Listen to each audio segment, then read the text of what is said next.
नमस्कार, मैं हूं अखिलेश पांडे और आप देख रहे हैं सी न्यूज भारत। वक्त हो चुका है न्यूज आवर का।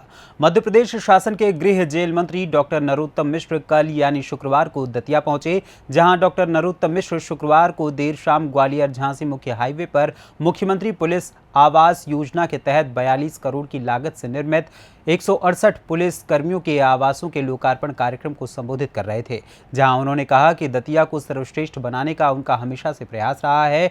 आज दतिया संपन्नता के मामले में प्रदेश के टॉप जिलों में से एक है। गृह मंत्री ने इस दौरान नवनिर्मित आवास भवनों का अवलोकन भी किया। गृह मंत्री डॉक्टर नरोत्तम मिश्र ने कार्यक्रम को संबोधित करते हुए कहा कि दतिया में 85% पुलिस कर्मियों को आवास की सुविधा उपलब्ध करा दी गई है। शेष रहे 15% पुलिस कर्मियों को आवास उपलब्ध कराए जाएंगे। कार्यक्रम की शुरुआत में पुलिस अधीक्षक प्रदीप शर्मा ने स्वागत भाषण देते हुए बताया कि मुख्यमंत्री पुलिस आवास योजना के तहत लगभग 42 करोड़ की लागत से 168 बहुमंजिला आवास गृहों का निर्माण किया गया है। यह निर्माण कार्य मध्य प्रदेश पुलिस आवास एवं अधोसंरचना विकास निगम द्वारा किया गया है। 168 बहुमंजिला आवास गृहों का निर्माण किया गया है, जिनका आज माननीय मंत्री जी के द्वारा उद्घाटन किया जाएगा।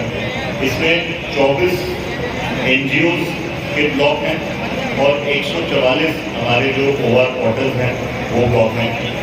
इसके पश्चात इस आज के लोकार्पण के बाद अधिकारी स्तर पे, एनजीओ स्तर पे दतिया एकमात्र जिला है जिसमें 100% ऑक्यूपेंसी एनजीओ स्तर पर होगी। ये प्रदेश के किसी जिले में अभी तक ये उपलब्धि हासिल नहीं हुई है।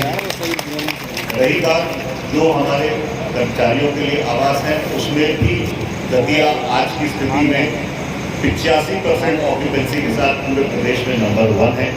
हमारे पास जितने स्टाफ उपलब्ध है उसमें केवल अब इनके अलॉटमेंट के बाद केवल 148 की मीटिंग रहेगी, जो पूरे प्रदेश में मुझे लगता है जो अन्य जिले हैं उनकी कंपैरिजन में दूसरे दुगनी से ज़्यादा हमारी ऑक्यूपेंसी होगी। इन सभी आवासों में समुचित प्रकाश हवा व्यवस्था का प्रयोग किया गया और ये बहुत ही आधुनिक शैली से निर्माण किए गए। इसमें AC block, double charge vitrified tiles, ceramic tiles, MS grill, aluminium section, putty, distemper, अन्य जो आप सारे काम देख रहे हैं वो सभी तरह के काम किए गए हैं। बच्चों के खेलने के लिए पार्क की व्यवस्था की गई है। सुरक्षा की दृष्टि से चारों तरफ इसमें बाउंड्री वॉल का निर्माण किया गया है। बाहर में जल की प्रदाय की व्यवस्था, सीमेंट कंक्रीट की रोड, दोनों ओर पार्किंग एरिया, विद्युतीकरण, एलईडी स्ट्रीट लाइट्स, पानी के पंप, सीवर लाइन और सेप्टिक टैंक का भी निर्माण इसमें किया गया। लैंडस्केपिंग के लिए अभी छायादार वृक्ष, पेवर्स, कवर स्टोन भवनों की सुंदरता बढ़ाने के लिए उपयोग में लाए गए हैं। और मुझे पूरा विश्वास है कि हमारे पुलिसकर्मी इस स्वच्छ, सुंदर और प्रदूषण मुक्त वातावरण में रहेंगे और पुलिस अधिकारी एवं कर्मचारी जनहित में पूर्ण दक्षता के साथ अपना काम कर सकेंगे। जब मैं यहाँ आज आया सुबह और शाम में, तो मेरे मन में एक बहुत ही अच्छा ख्याल आया कि अगर ये शासकीय नहीं होता तो हम में से कई लोग इसमें प्रेरित कर लेते कि हम लोग इसमें से एक घर खरीद लें, क्योंकि इतना बेहतरीन घर इतने हाईवे पर ऐसा सामान्य तौर पर मिलना हमारी तनख्वाह में तो पॉसिबल नहीं है। तो मैं माननीय मंत्री जी को बहुत धन्यवाद देता हूँ कि आपने मेन हाईवे पे इतनी अच्छा जगह चिन्हित करके हमारे साथी पुलिसकर्मियों के लिए रहने की व्यवस्था करी। और ये एक मिसाल पूरे प्रदेश के लिए बनेगा, क्योंकि माई के दर्शन करने के लिए सभी लोग यहाँ पर आते हैं, तो सभी लोग इसको देखेंगे और मुझे लगता है बाकी जिलों में भी इसको रेप्लिकेट करने का प्रयास किया जाएगा। एक और इम्पॉर्टेंट चीज़ जो हम लोगों ने की है कि तीनों जो मेन कॉम्प्लेक्स हैं उसको मंत्री जी के निर्देश अनुसार पीताम्बरा माई के नाम पर उसका पूरा नामकरण किया गया है। और जो बाकी तीनों बिल्डिंग हैं, जो हमारे टावर हैं, उसमें भी माननीय मंत्री जी के निर्देश अनुसार हमने हमारे यहाँ की जीवनदायिनी, हमारे सतर्कता बना के रखने वाली माता रतनगढ़, हैरी माता और तारा देवी जी के नाम के तीनों टावरों का हमने नामांकन किया। मैं पुनः आप सभी को यहाँ बताने के लिए बहुत बहुत धन्यवाद देता हूँ और माननीय मंत्री जी का आभार प्रकट करता हूँ कि उन्होंने हमारे स्टाफ के लिए इतनी चिंता की और भविष्य में भी इसी तरह से चिंता करके जैसे कल बरौनी का लोकार्पण है और ऐसी अच्छे से हम लोग को सौगात समय समय पर देते रहेंगे। मुर्गे से शुरू हुई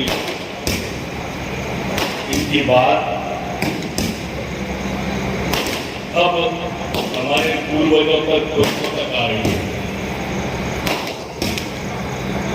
मार दूंगा, उल्टा लटका दूंगा, 9 नंबर की चप्पल है।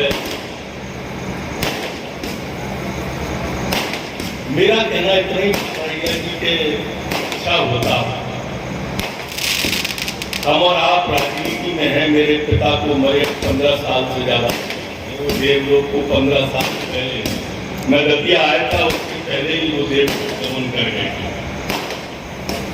और उसके बाद भी आपने उनको ले लिया। मैं जब आया था तब मेरे पिताजी नहीं थे और दतिया की जनता ने, जो दतिया के बुजुर्ग थे, उन्होंने मुझे पिता के समान प्यार किया और मुझे अंगीकार किया और स्वीकार किया। उनका पितृवत स्नेह था और मैं सीखता रहा। मैं आज दतिया का जनप्रतिनिधि हूं, पर आप जिस भाषा का प्रयोग कर रहे हो उससे दतिया का अपमान होता है। दतिया के बुजुर्गों का, जिन्हें मैं पिताश्री मानता हूं, जिनके मैं पैर छीटा हूं, ये उनका अपमान है। राजनीति में ऐसी भाषा का प्रयोग नहीं करना चाहिए। उल्टे लटकाने का, मारने काटने का, और तीनों के आप देखिए, आदरणीय कमरिया जी के, आदरणीय चौरसिया जी के, आदरणीय बरेलिया जी के, सेवड़ा, दतिया, भांडेर, इनकी भाषाएं पिछले 1 महीने से आप सुन लेंगे तो आपको लगेगा कि आतंक कौन फैला रहा है और भय कौन फैला रहा है। भय का वातावरण ये निर्मित करते हैं और कहते हैं कि हम भय फैला रहे हैं। ये आप सब अपने कानों से सुने और आंखों से देखें। मैं तो डूब कर विकास में लगा हुआ हूं, मैं डूब कर दतिया की सेवा में लगा हुआ हूं। आप सबके चरणों में, माई के चरणों में नमन करके मैं अपने जीवन का जो सर्वश्रेष्ठ हो सकता है वो दतिया के लिए कर रहा हूं। वो सर्वश्रेष्ठ हो सकता है। दतिया का मान, दतिया का सम्मान, दतिया का स्वाभिमान मध्य प्रदेश में गूंजता रहे, ये चिंता मेरी हमेशा रहती है। और माई से प्रार्थना भी ये रहती है मेरी कि माँ, कभी इतना अहंकार मत ले देना कि मैं अपनों को भूल जाऊं। मैं अपनों की सेवा में रत रहना चाहता हूं, इसलिए मां मुझे सद्मार्ग पर चलाए रखना, यही भाव लेता हूं। इनकी ये बौखलाहट क्यों है ये आप सब भी जानते हो। और इसलिए मैंने अपने भाषण के शुरुआत में कहा कि दतिया की जनता से अच्छा निर्णय कोई नहीं करता बरिया जी। ये दतिया जिले की जनता ही निर्णय करेगी आगामी 4 महीने बाद कि आपने जो कहा वो सच था या झूठ था, या आपको कहना चाहिए था या ना कहना चाहिए था। मैंने आप पे छोड़ दिया है, आप जानो। मित्रों, ये हाईराइज बिल्डिंग के साथ आपने अभी एसपी साहब के मुंह से सुना कि हमारी माताओं के नाम पर रखती है। दतिया में बगल में वाटिका है पटवारी साहब की और बगल में हाईराइज बिल्डिंग है। अभी मैं आ रहा था तो गाड़ी में बैठे हुए लोग कह रहे थे कि 5 स्टार हो गई, 5 स्टार लाल।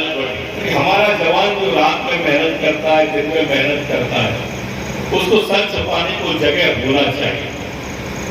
आपने गृह विभाग दिलवाया तो गृह विभाग है तो फिर दतिया में सर्वश्रेष्ठ होना भी चाहिए।